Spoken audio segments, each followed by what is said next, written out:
Bueno, gracias por acompañarnos. Jorge ha hecho una presentación breve de los invitados.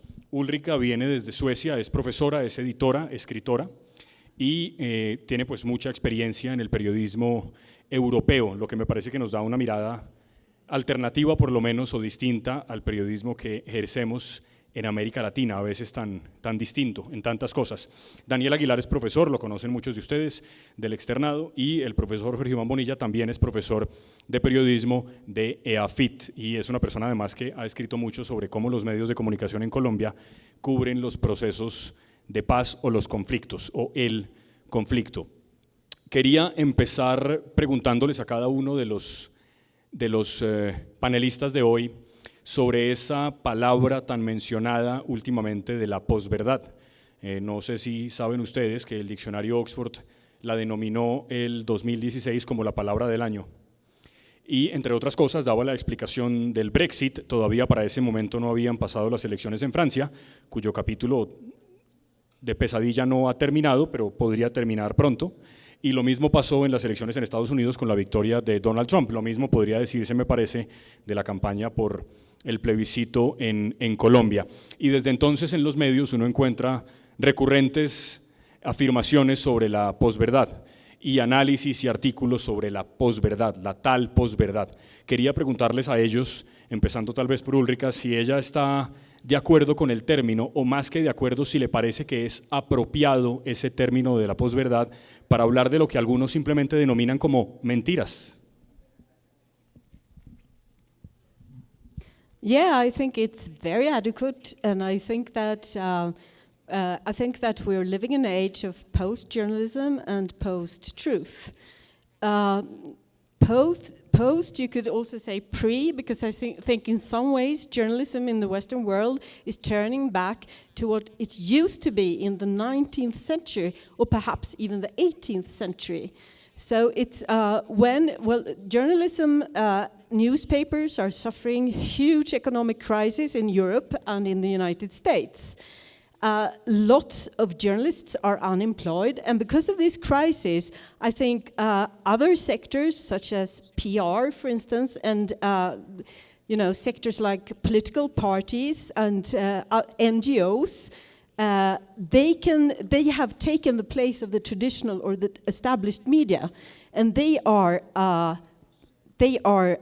filling the world with their messages, and it's really hard for people to judge what is really true. Anoto con base en lo que contesta Ulrika que en todo caso es curioso porque los grandes medios en Estados Unidos, el Washington Post, el dueño es Jeff Bezos, que es el dueño de Amazon, un señor que es multimillonario, y el accionista mayoritario por unidad del New York Times es Carlos Slim, ni más ni menos. Y sin embargo ambos periódicos se opusieron con toda su fuerza al fenómeno de Trump. Profesor Daniel.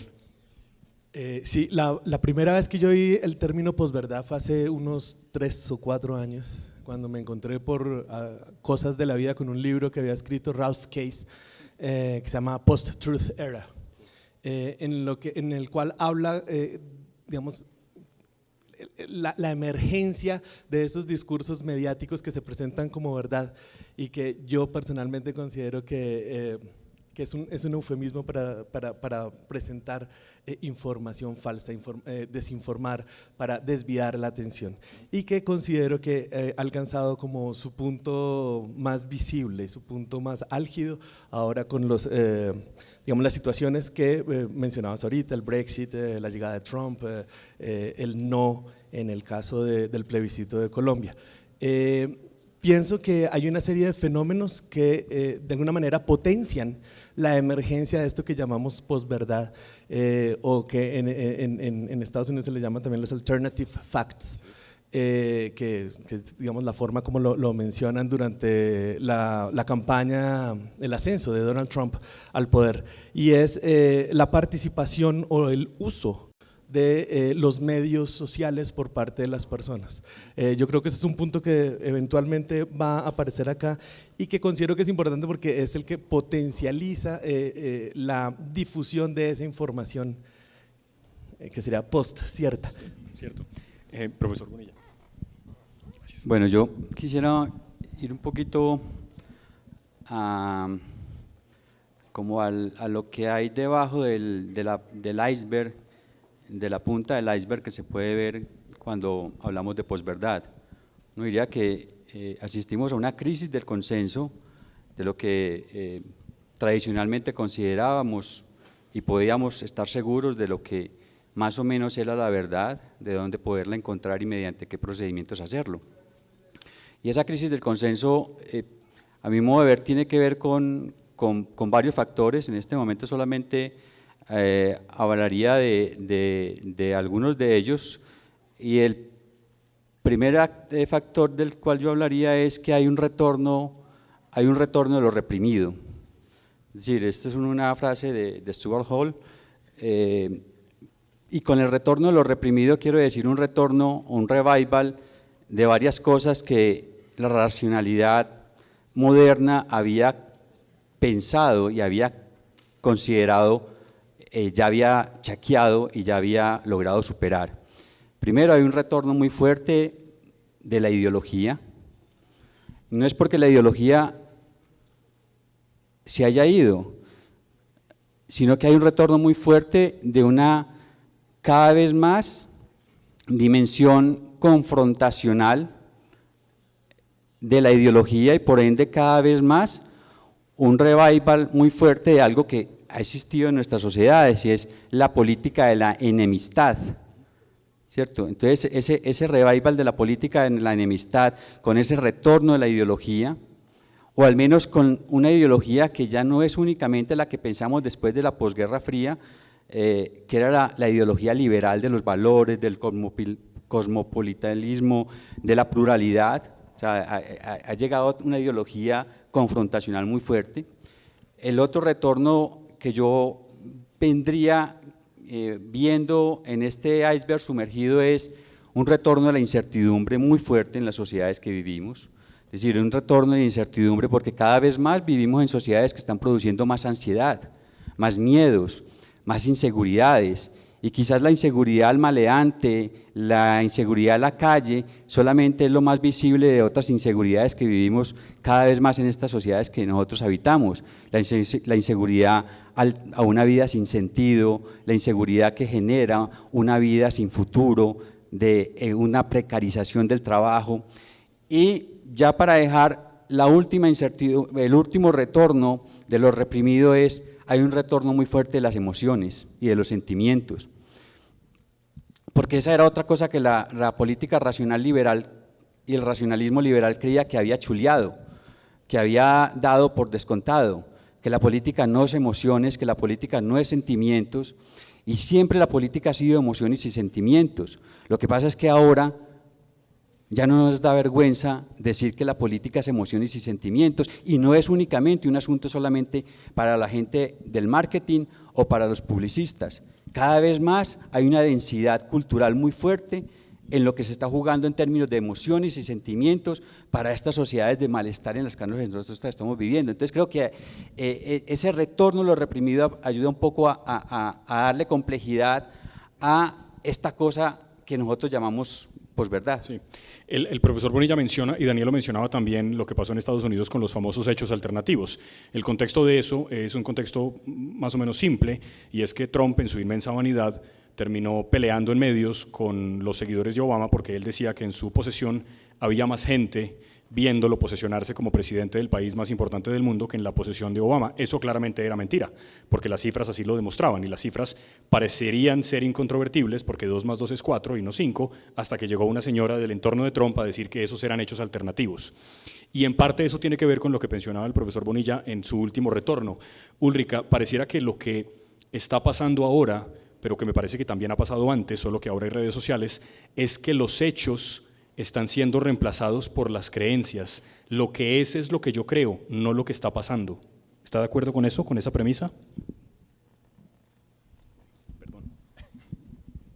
Yes, and I think it's because social media has taken the place of established media. So when people express themselves online or in social media, and when their only source of consuming journalism is social media, because in Sweden and in many other countries, people don't read newspapers anymore. So the paper has disappeared. What people do read are articles, but they read them in social media, and they're not quite sure of the source of the article or the piece of information. So maybe you can read something that has been sent out, perhaps by PR people, or by President Trump's staff, or by the biggest right-wing party in Sweden. And especially young people, they can't tell the difference between this piece of information and an article in the prestigious large morning paper in Sweden called Dagens Nyheter. So information, especially for the young, is something that you search for yourself in social media, and it's up to you to decide whether this is true or false. And they are kind of ignorant and and also I think uninterested in whether this source is official or if it's just propaganda. So I think, and that's why I think the media today resembles so much the media of the early 19th century, where political parties used media for propagandas, and that's what was because. Free press in Europe developed. First, they were organs for political parties, and after that, the whole concept of freedom of speech and freedom of the press, it came after that. So the media was in Europe, in fact, before the freedom of the press. Sí, en Colombia pasó lo mismo hasta hace no mucho, y algunos podrían alegar que incluso ahora todavía hay periódicos al servicio de algunos partidos políticos, discusión que seguramente podremos tener otro día. Daniel, sobre lo que dice Ulrika, me parece que en parte el problema en el que estamos metidos los que tratamos de hacer periodismo es que un antídoto contra estas mentiras podría ser el buen periodismo, pero también en parte lo que pasa es que la gente está confiando, particularmente en redes sociales, no en los medios tradicionales, porque los ven con sospechas, sino en medios que se presentan a sí mismos como alternativos. Acá le contamos lo que los medios mainstream no le quieren contar. En esto lo que hay es una crisis del periodismo enorme, ¿no? Yo creo que hay una crisis como de la representatividad que tienen los medios en la sociedad. No se les cree. Object a little bit to what you just said, because you didn't understand me quite, because it's not only that you have this alternative media that people turn to because they're not, because they don't like the message in the established media. It's more like they can't tell the difference, and this is very crucial to me, and that's why in Sweden, they tell us that it's absolutely necessary that especially secondary school tell or teach young students to be very critical of sources, to understand this is a source that you can't believe, but this is something just made up for propaganda purpose. Do you get me? Sí. Yeah. Yeah, okay, thank you. Yo creo que retomando lo que está diciendo Ulrika. Can you translate that? It was translated. Okay. Y retomando lo que decía Jorge Iván anteriormente, Jorge Iván hablaba de esa reemergencia, ese resurgimiento de las ideologías que de pronto estaban acalladas, que ahora quizás por la emergencia o el fortalecimiento que han tenido los medios sociales, que de alguna manera permiten una mayor participación de la gente, y al haber una crisis en lo que los medios representan en sí mismos, los medios masivos, ¿sí? Entonces, lo que yo creo es que la gente, al no creer tanto en los medios masivos, al tener una mayor participación o considerar que tiene una mayor participación en esa esfera pública, entre comillas, a través del uso de los medios sociales y teniendo a su disposición una increíble cantidad de información, ¿sí? Entonces lo que está haciendo la gente es convertirse como una especie de editores de una información y reproductores de una información que no filtran. Y lo que hacemos generalmente es leemos un titular y lo compartimos, lo viralizamos, no miramos fuentes, yo creo que ni siquiera la pregunta es mirar si es cierto o no, sino si es confiable o no la información que estamos obteniendo. Y cuando eso además está pasado de forma transversal por las emociones, como decía Jorge Iván, se fortalece mucho más, ¿sí? Se fortalece mucho más, aparecen esos apasionamientos que han estado acallados y que ahora cogen muchísima fuerza, y eso lo hemos visto en Colombia perfectamente con el tema de las cartillas, con el tema de todo el tema del proceso de paz, y que tuvo, digamos, su desenlace con el resultado durante el plebiscito. Sí. Profesor Bonilla, aparte de lo que podemos hablar hoy, que está ligado con todo esto, y creo que lo leí en un artículo del profesor de ustedes, de Sergio, en los últimos días en El Tiempo, es que él ponía el ejemplo del plebiscito. Era mucho más fácil defender el no en el plebiscito diciendo algo así como Colombia se va a convertir en Venezuela, un eslogan sencillo, rápido, fácil, muy fácil de aprenderse, mientras que argumentar a favor del sí era mucho más complejo.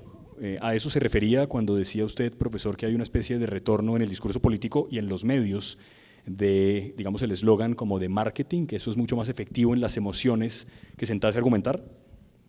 Sí, ahorita utilicé la palabra retorno, ahorita voy a utilizar la otra que se llama fatiga, y es que yo creo que nosotros estamos viviendo en una fatiga de los postulados de la Ilustración, y esa fatiga de los postulados de que la verdad se logra mediante el uso público de la razón, de que a la verdad se accede mediante la argumentación y el debate, y de que a la verdad se accede también con la contrastación de la evidencia empírica, es decir, los hechos, que fue lo que creó el ideario del ciudadano informado del siglo XIX. Claro. Entonces nosotros venimos con una fatiga muy fuerte de esos idearios, y esa es una fatiga fuerte que obliga hoy a pensar qué significa producir hechos. Urlica ahorita hablaba de algo que a mí me parece fascinante, y hay un retorno al periodismo decimonónico por la vía de una inflación muy fuerte de las opiniones. Es decir, como en el siglo XIX, el periodismo cada vez más, o lo que consideramos nosotros información, porque hoy la información no es monopolio exclusivo de los operadores de la palabra pública, los medios y los periodistas, hay una inflación muy fuerte de la opinión que lleva a decir una cosa fundamental, y es ¿qué son los hechos hoy? Cada vez más asistimos a que los hechos hoy es alguien que dijo algo, ¿cierto? Entonces, frente a ese alguien que dijo algo, dice uno, bueno, es que es su verdad contra la mía.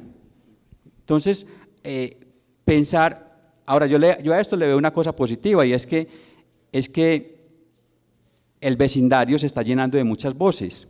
Ahora, que se llene de muchas voces significa que hay muchas voces basura, pero yo sí creo que yo veo de interesante en esto es que hay una ampliación de la palabra pública y de las voces que anteriormente nos decían ustedes son o públicos o espectadores o audiencias, porque los curadores de la información son otros.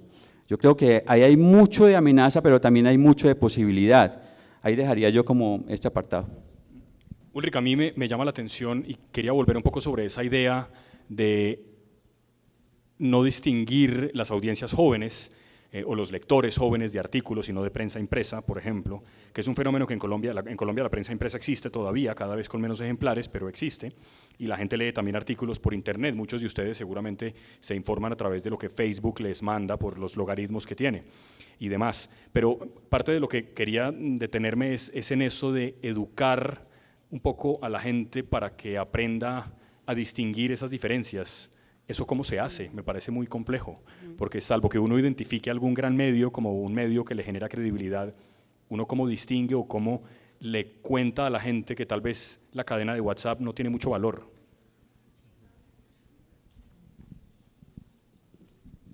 A very good question.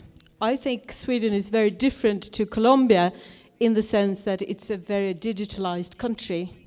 And it's like people in Sweden, they don't read, papers anymore at all. It's like people under the age of 35, they're totally digitalized. They're not particularly interested in books, and when they read papers, if they read papers, they do it online.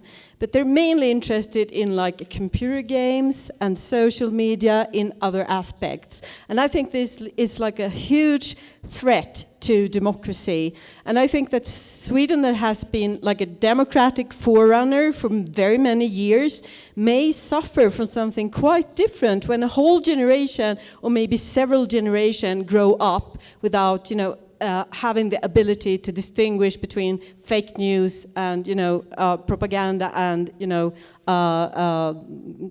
the truth. Because I really like to use nowadays the word "the truth," because I really think that the truth is out there. And I don't believe these people who say that, oh, this situation we live in now, it's so great because people can, express their emotions, and democracy is gaining so much from social media because now we can read online direct reports from Syria, for instance. Because I usually say that I think it's an amateur culture, an amateur journalist culture that has replaced a professional journalist culture. And I see that as a huge problem. But I do think that primary and secondary school in Sweden, that the teachers, also the school politicians, they have acknowledged this problem and they are addressing it. So you have like a whole bunch of new subjects, even at secondary school. Like you have, I don't really know how to say it in English, but it's like how to be, critical towards sources and how to, maybe you have a good word in Spanish for it. Well, never mind. So it has to now become a part of perhaps not primary school, but secondary school education. And that, I think that is the only way now, because the traditional media is suffering. I think in 5 years from now, I think almost half of the newspaper in Sweden will have shut down. And like in the United States, you have like huge cities like Seattle, for instance, without a newspaper. And this is really shocking coming from the old world. And when I come to Colombia, and I know you have many problems with with freedom of press and things like that, but what I do see are quite prosperous newspapers, and I think that is great. Yo quisiera agregar algo que se me viene ahora a la cabeza, y es Marshall McLuhan por allá en los años 60 decía que si nosotros no teníamos una relación crítica con los medios que utilizábamos, éramos simplemente reproductores sexuales de los mismos. Y pienso que ese es un claro ejemplo que de pronto estamos viviendo ahorita, en el cual consideramos que podemos participar, que somos casi que generadores de contenidos, porque hacemos memes, porque pasamos información, porque compartimos un montón de cosas, pero que a la hora de la verdad no estamos asumiendo una posición crítica frente a lo que ello significa. Y lo que estamos haciendo es construirnos, volvernos unos reproductores de unos discursos que siguen estando ahí, porque si miramos en el trasfondo siguen existiendo unos discursos dominantes que están ahí y que se reproducen y que adquieren diferentes lenguajes, diferentes representaciones, pero que siguen estando presentes. Jorge Iván, ¿algo quiere aportar sobre eso? Porque tenía una inquietud sobre algo que usted mencionó en su última intervención, que me parece que también un poco derivado de todo esto, el dilema que tienen muchos medios en el mundo es el dilema que yo denomino, porque pues no es una denominación mía, está hace mucho tiempo en el periodismo, y es el dilema de la falsa equivalencia, que es algo así como tener que darle voz a todos por igual. Por poner un ejemplo medio ridículo, al que dice, por ejemplo, que no hay que vacunar a nadie porque eso es pésimo para la salud, y al que defiende la vacuna como que es una cosa que nos ha ayudado a la humanidad, y a ambos en aras de una cosa así como la objetividad o la imparcialidad en el periodismo, hay que presentar a todas las voces y todas las opiniones. ¿No será que va siendo momento de tomar partido y de dejarse del cuentico de la falsa equivalencia? Lo que pasa es que la posverdad es una consecuencia no deseada de eso. O sea, porque los primeros que le han tirado piedra al tejado de la objetividad han sido los periodistas. Porque se asume que la objetividad no solamente no es posible, sino que es indeseable. Entonces, frente al modelo de periodismo de objetividad, que es el modelo que ha reivindicado que la verdad está en los hechos, o sea, la historia del periodismo moderno, del periodismo noticioso, es una historia que hay que mirarla a la luz de cómo el periodismo moderno bebe de una dimensión de la racionalidad moderna, que es pensar que hay una verdad. Entonces, y eso en el periodismo se tradujo con la noción del modelo de periodismo de objetividad. Pero los periodistas le tiran mucha piedra a ese tejado, pero también son los primeros que nos quejamos cuando decimos, es que vea la posverdad en la que andamos, porque finalmente hacen parte como del mismo registro, porque finalmente la posverdad significa también, frente a esta crisis de consenso, a la hora de definir qué es verdad, pues todo puede ser verdad. Entonces, ahí yo dejaría que en el periodismo hemos dado un debate muy pobre sobre de qué hablamos cuando hablamos de objetividad. Yo creo que ese debate habría que trabajarlo mejor. Yo no soy un defensor del periodismo de objetividad, pero creo que el periodismo de objetividad tenía unas dimensiones y unos filtros muy importantes para pensar la sociedad. El tema de la contrastación, el tema de tomar distancia, el tema de la verificación, ¿cierto? Entonces, yo diría que habría que hilar un poquito fino frente a eso. Y frente a otra cosa que iba a decir, que ustedes me van a tirar a mí, pero bueno, me voy a salir, no sé si me salga, yo creo que me voy a salir, porque ahorita no te respondí la pregunta frente al tema de las emociones y el tema de esta exacerbación de las emociones. Cuando Manuel Castells hace 10 años trabajó en su libro sobre redes que dan libertad, sobre los movimientos sociales y tal, él encontraba dos emociones fundamentales para pensar cómo los movimientos sociales globales estaban resistiendo frente a la globalización: la ira y la indignación. Y nosotros nos quejamos de que en el plebiscito del año pasado un sector de la población salió a votar con ira, salió a votar con rabia. Entonces yo me pregunto si hay rabias dignas y hay rabias indignas, porque cuando nosotros miramos los movimientos sociales de la primavera árabe, los indignados, cuando miramos muy lejos de nuestro territorio, vemos que la rabia y la indignación, chéveres, qué bueno esa rabia, esa indignación, pero resulta que la rabia y la indignación no son monopolio de los colombianos. Pero la rabia y la indignación nuestra, aquí la vemos solamente como unos borregos maleducados, ignorantes, que se dejaron, como títeres y titiritero, manipular por unos. Yo no sé si hoy en día hablar de la posverdad significa volver a la época de George Orwell y a la época de la manipulación y la propaganda.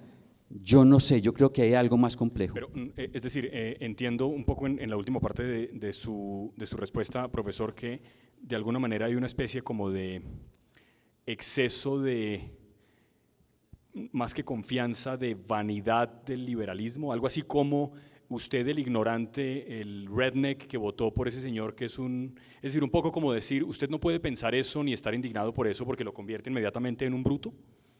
¿No? Hay un poco un tono de superioridad moral a la hora de pararse en las posiciones que son, algunos dirían, políticamente correctas, ¿no? Claro, porque finalmente, después de la Guerra Fría, el único que ganó fue la democracia liberal.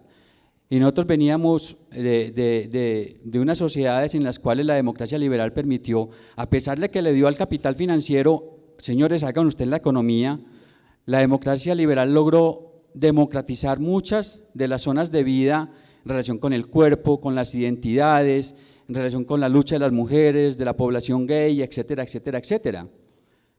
Pero uno diría que ese progresismo o esa progresividad que tuvo la democracia liberal, pensábamos que eso ya no tenía fin y que ya no tenía límite, que las democracias liberales cada vez iban a ser más liberales. Y nos hemos dado cuenta de que no, de que hay un conservadurismo muy fuerte y de que las creencias, los prejuicios, los valores de la gente no necesariamente apuntan a donde pensábamos los más liberales y los más progresistas iban a apuntar. No sé si Ulrika quiere anotar algo sobre eso que dice el profesor Bonilla, si usted ha tenido la misma impresión en su lectura desde Europa, porque también un poco parte de lo que a uno le sorprende de este lado del charco, de este lado del continente, de este lado de la tierra, es que es curioso porque que en Colombia pasen esas cosas uno lo puede entender, pero que en Europa se debatan entre Le Pen y Macron en el país de la ilustración que es Francia, a uno le sorprende. ¿A ustedes también? Digamos, ¿eso les parece un asunto difícil de entender? ¿Les sorprende que eso pase allá, en el continente de la ilustración, de los libros, de la luz?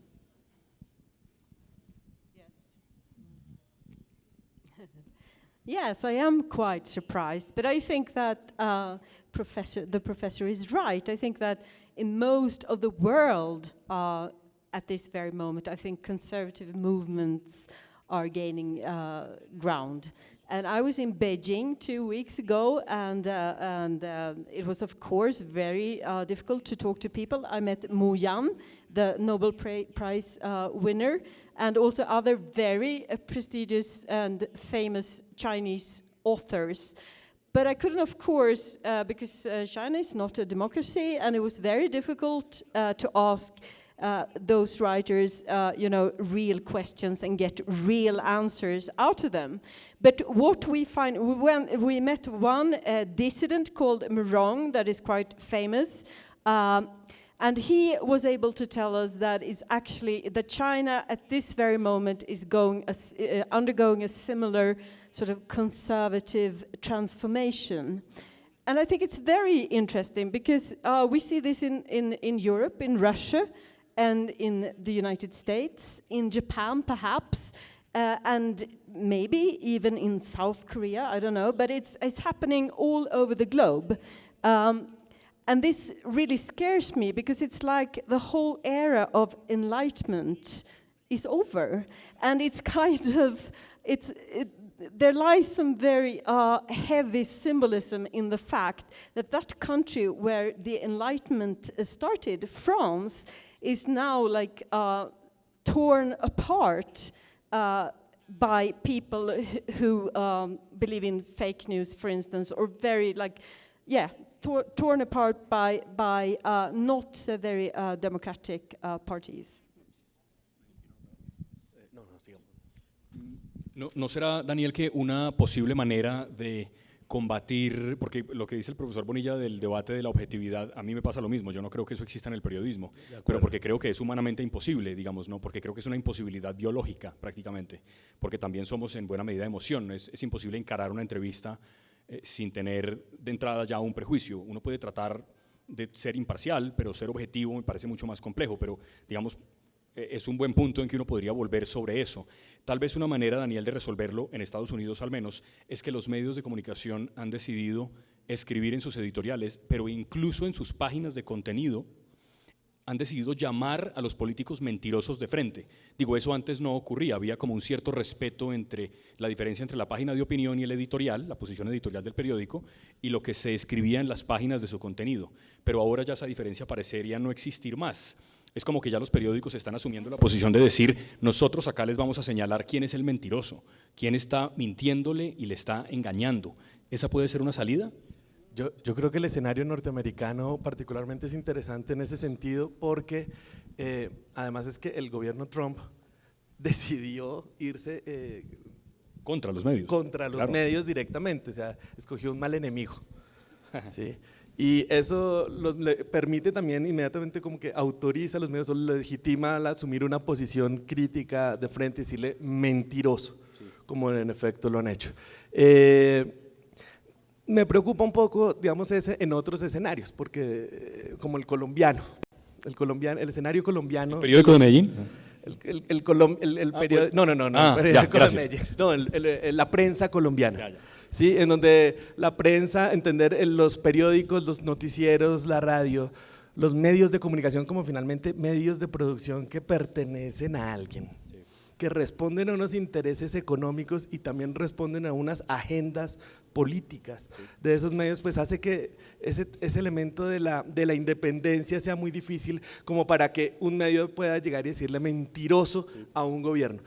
Pero tenemos por el contrario la emergencia de esos llamados, y pongo entre comillas, medios alternativos que se encargan de asumir esa posición.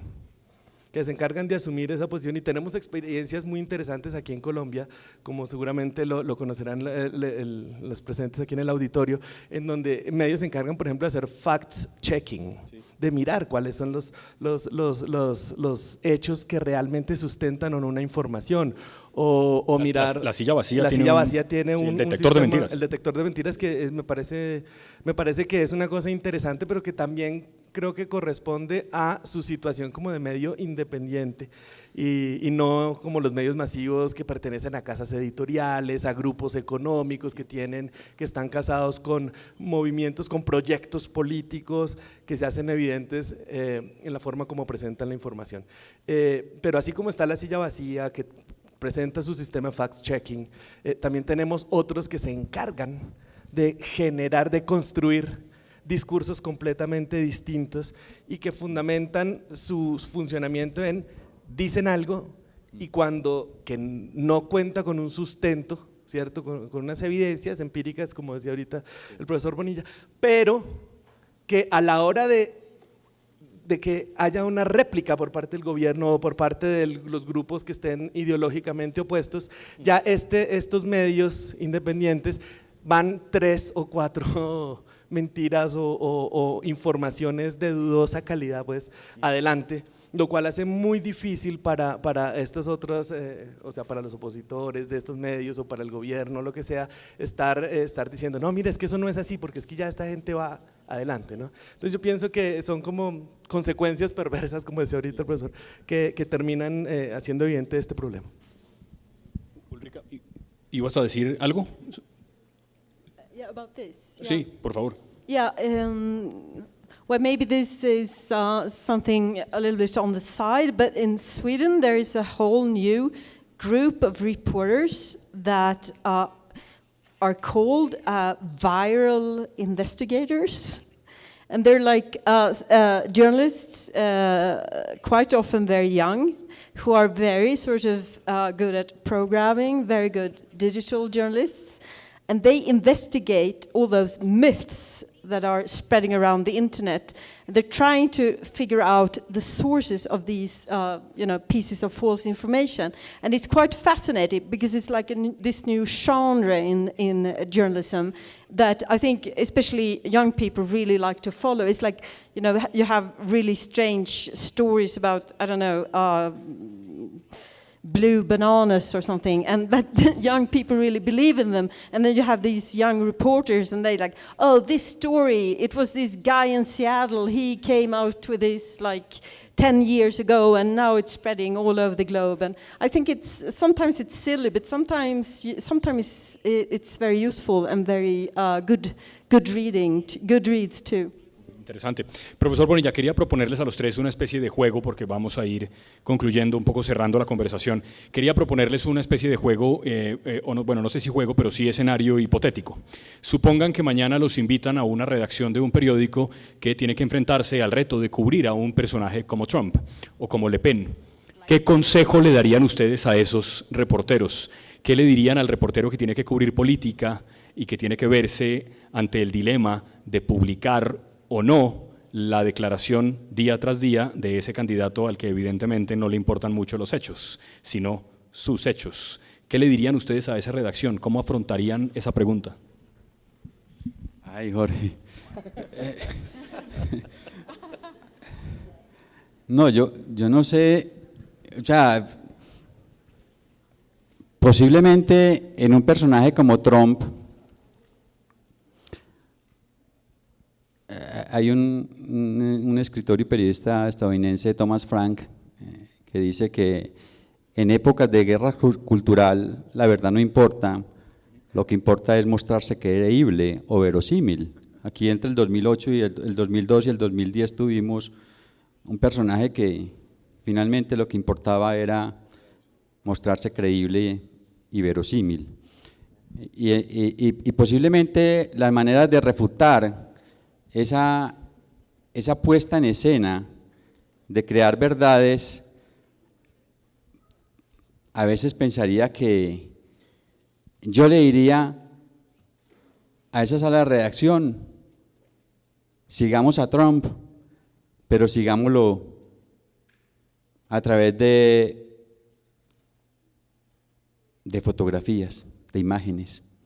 Es decir, busquémosle la manera en que podemos encontrar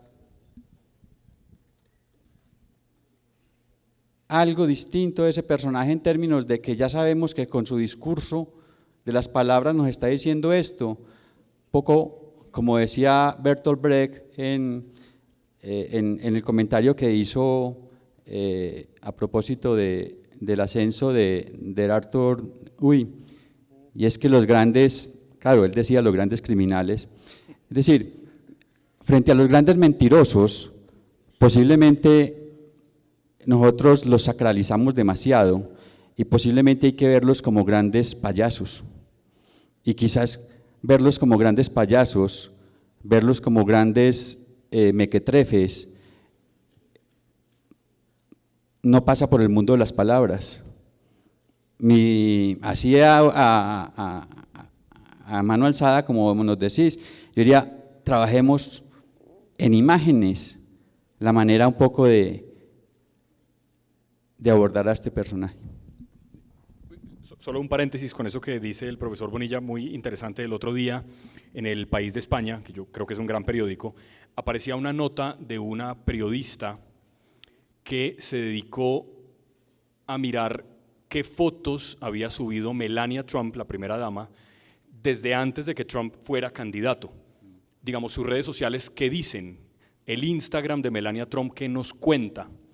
Y solamente hay una foto, creo que son 4 años o algo así, en la que aparece con Trump, y lo más increíble es que ella aparece cortada, es decir, aparece la cara de él, ella se toma una selfie con él, pero la cara de ella no aparece, ella está recortada, una cosa increíble. Y las otras fotos son siempre ella mirando desde atrás, es ella tomando una foto con él caminando adelante, o ella tomando una foto desde la parte de atrás del carro con él y su hijo, el hijo que tiene con ella, Barron, en el carro, pero ella desde atrás. Es decir, ella es una espectadora de su vida, sin palabra, una cosa increíble, y es con imágenes. Lo recordé, qué pena. El escenario que pones es en un medio, en un periódico, sí. Bien, tradicional. Sí, tradicional. Eso me hizo acordar, ahorita no me acuerdo cuál fue el periódico norteamericano que decidió utilizar, o más bien poner todo lo que decía Donald Trump no iba en la sección política, sino en la sección de farándula. Que eso ya implicaba una posición de ellos frente a Trump, exactamente, frente a Trump y lo que consideran que realmente hay tras el discurso de Trump.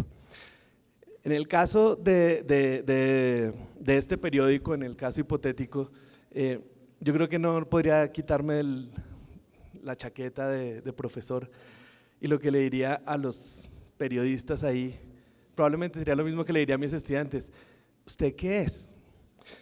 ¿Va a escribir un editorial?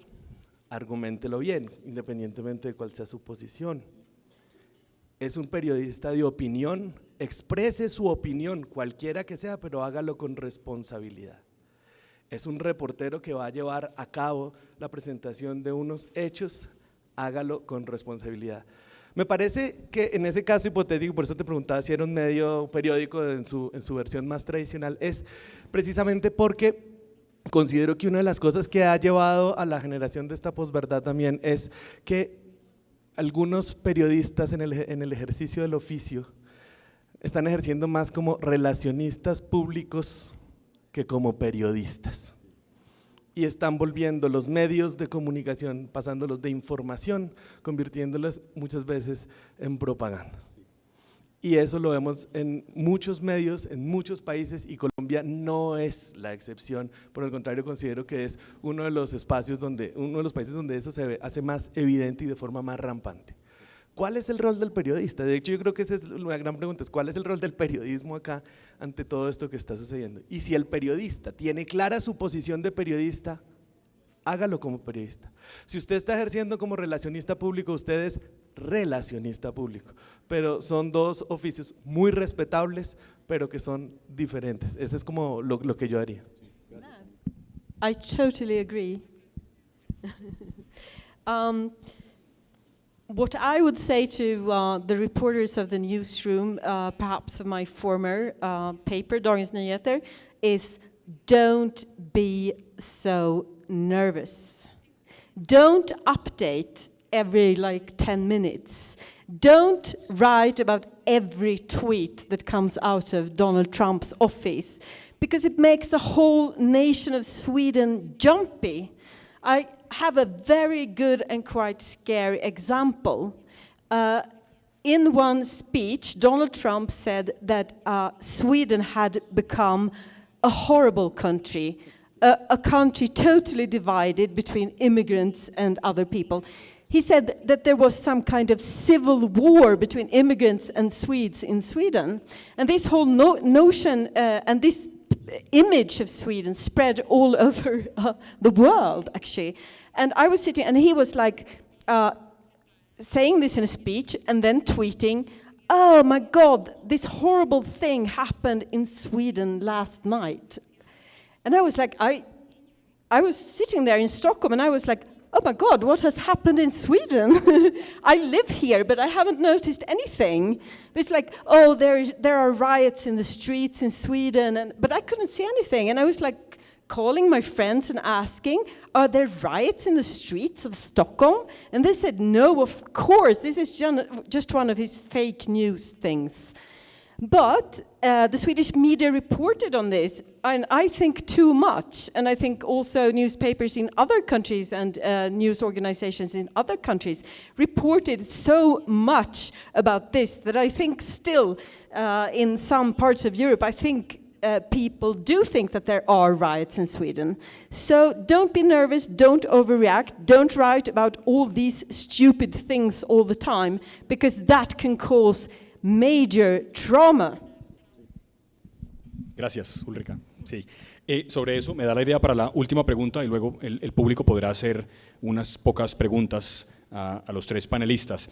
Simplemente una breve opinión de cada uno de ustedes sobre el efecto que ha tenido el Twitter y los likes y los retweets y en general las redes sociales en el ejercicio del periodismo. Y un poco tomando la idea de Ulrika, somos cada día más esquizofrénicos y más nerviosos en los medios. Si no se publica todo el tiempo, si no se actualiza el Twitter de un medio cualquiera cada 5 minutos, estamos haciendo algo mal. Es como que no se está compitiendo por la calidad de la información, sino por la cantidad de la información. ¿El efecto perverso de eso, profesor?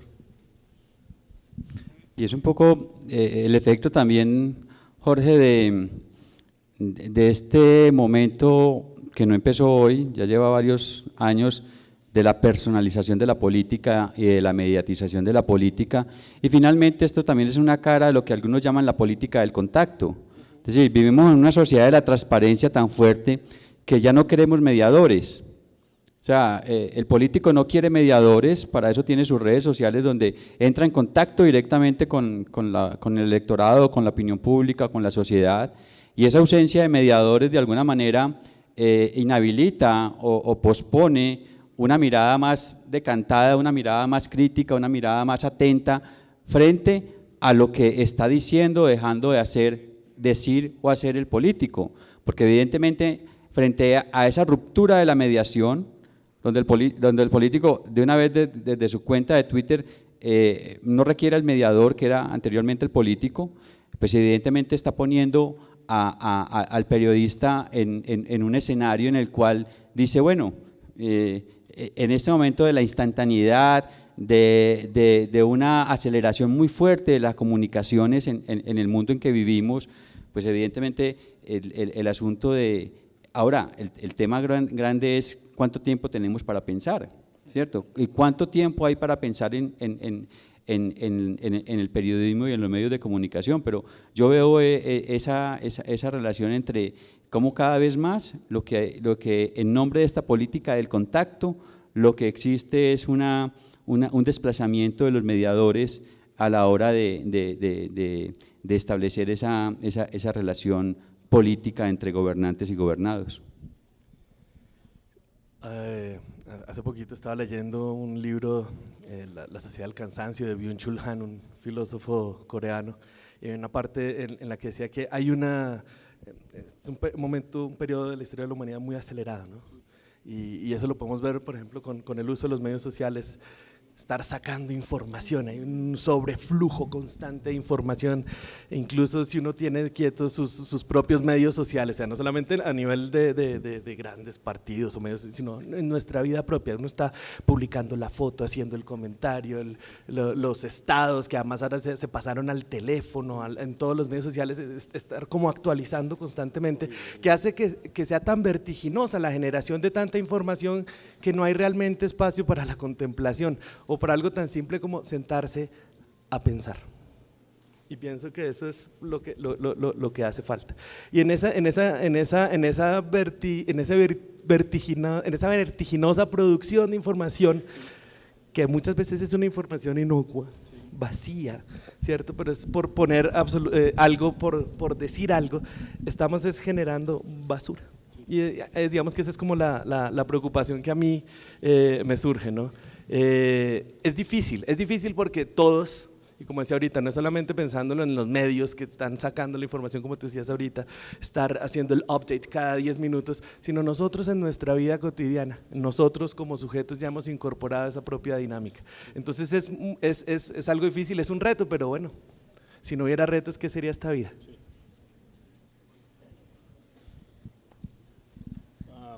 Is there a question? Yeah, there is a question, yes. Sí, le preguntaba a ellos dos que si hay alguna reflexión sobre eso mismo de el uso excesivo de las redes sociales por parte también del periodismo, como que no estamos dando descanso y no estamos reflexionando mucho sobre aquello que reportamos y estamos permanentemente escribiendo de manera casi esquizofrénica sobre las cosas que ocurren, a veces sin mayor desarrollo y sin mayor contexto. Preguntaba que cuál puede ser algunas consecuencias de eso, finalmente. Well, I think you have mentioned the most important things that happen if you have to update all the time. You lose the context. Everything becomes too superficial. But I think probably the most dangerous thing is what I tried to talk about earlier, is that you can actually create panic in whole nations. You can perhaps start something that could lead to the Third World War, perhaps. I mean, some of Trump's things that he says right now about, for instance, North Korea, could lead to war, actually. So it's not only that journalism suffers, that the quality of journalism suffers, but I think democracy suffers as well. And I think that we can get thrown into very, very difficult and potentially dangerous situations. Gracias. Gracias a todos. No sé si alguno tiene una pregunta. Los que todavía están despiertos, un aplauso por favor a los panelistas.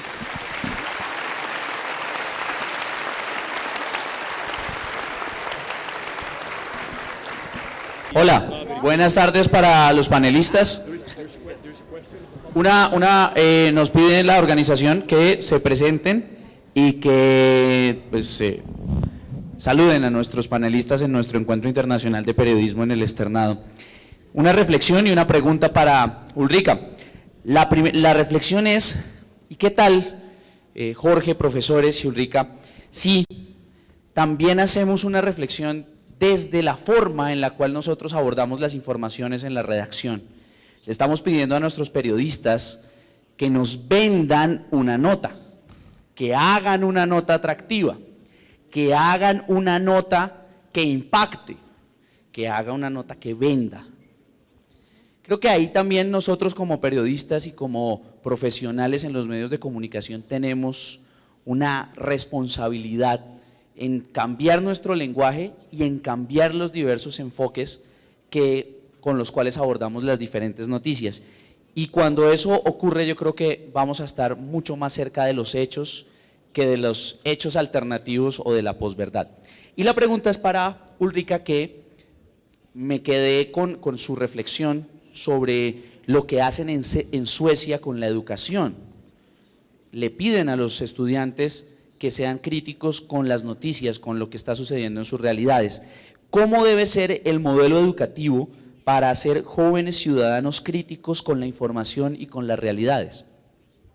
I think the Swedish educational system has been a failure. It was this trend maybe 10, 15 years ago that facts and that things you have to learn, they're all out there. Everything is on the internet. You can just say to the students, well, I'm your teacher, but I'm not going to teach you anything. I'm going to tell you, here's a computer. Take this computer and just use the internet, use Google, and you will just find out things for yourself. And this created a generation which was quite frustrated and very confused. I think it's better now. I think that the educational system in Sweden and also the school minister in Sweden understands that it's not enough in a rich country like Sweden to provide everyone with a computer. Technology itself is not knowledge. It's just a tool to obtain knowledge. And this has been a great source of frustration for me. And I'm very scared that young Swedish people don't get to learn how to read. Because reading abilities are still like, it's the key to knowledge and it's the key to superior education. So, well, you can tell kids that you don't have to read books and you don't have to do your computer games instead, do your updating in social media, but that's leaving like a whole generation without the possibilities to actually being able to go through university, basically. Because going through higher education, for doing that you need computer skills, of course, but you also need deeper knowledge and you have to have very good literacy. Yes. Thank you. Si Ulrika dice que en Suecia falló el sistema educativo, aquí estamos en serios problemas, me parece, que tenemos serios líos. ¿Alguna otra pregunta? Tenemos 5 minutos más, así que preguntas breves, por favor.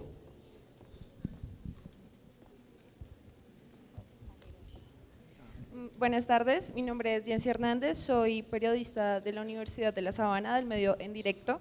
Me gustaría saber qué soluciones ustedes nos pueden proveer, porque sabemos que se aproximan las nuevas elecciones y nos gustaría saber cómo, hacer frente a la posverdad en las encuestas. ¿En las encuestas? Y las encuestas. Ah.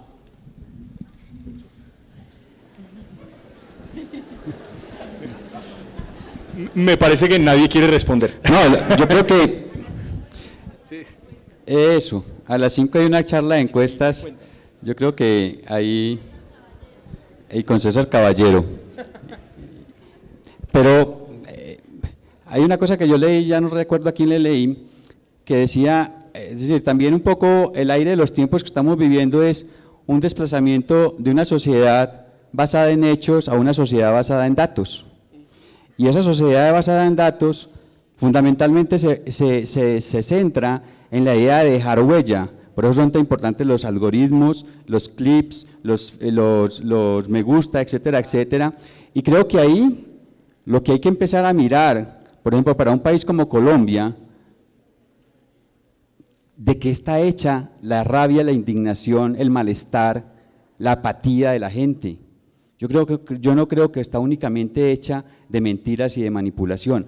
Y ahí hay algo que las firmas encuestadoras, si no empiezan a mirar debajo de las piedras, se van a seguir rajando a la hora de mirar por qué la gente está votando por cómo está votando y por qué están votando por quienes están votando. Es decir, las firmas encuestadoras de opinión, no solamente en Colombia, ahorita le dieron en Francia, afortunadamente le dieron en Francia, es decir, acertaron, pero en general es una total desubicación, porque evidentemente las firmas encuestadoras venían también con un modelo de ciudadano informado, etcétera, etcétera, y no habían tenido en cuenta ese iceberg sumergido de lo que estamos hechos los seres humanos, porque hace parte de una condición humana, y creo que ahí hay que escarbar debajo de las piedras para poder encuestar un poquito mejor. Yo creo que eso, cuando uno trabaja en investigación y está enseñando jóvenes investigadores, uno a veces tiene que decir, mire, es que el dato no le dice todo, el dato no explica per se algo. Y yo creo que la gran responsabilidad está en cómo se interpreta ese dato en los contextos. Yo creo que lo que dice Jorge Iván es perfecto, ¿no? El número por sí solo no va a estar ahí, porque eso no nos explica qué es lo que estaba pensando la gente, no que nos explica qué es lo que estaba sintiendo. Yo creo que hay que redireccionar cosas en términos de encuestas, claro. Las encuestas son útiles, son supremamente útiles, son importantísimas, pero creo que es necesario reformular la forma, la manera como se han estado haciendo, como se han estado planteando, pero creo que eso va a sonar a cuña radial, nos los va a explicar más adelante César Caballero y Hernando Rojas a las 5 de la tarde. Sí. Y no sé si les dijimos que a las 5 de la tarde vamos a hablar sobre encuestas también. Gracias a todos de verdad por estar acá.